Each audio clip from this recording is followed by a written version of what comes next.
qolar qarabdi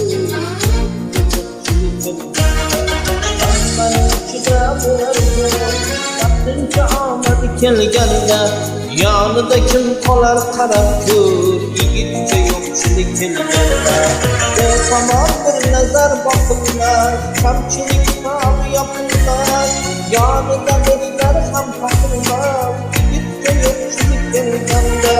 besamar bir nazar boqilmas kamchilik ham yopilmas yonida do'stlar ham topilmas yigitga yo'qchilik hammaning ichida bo'ladi vaqtincha omadi kelganda yonida kim qolar qarab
Thank you.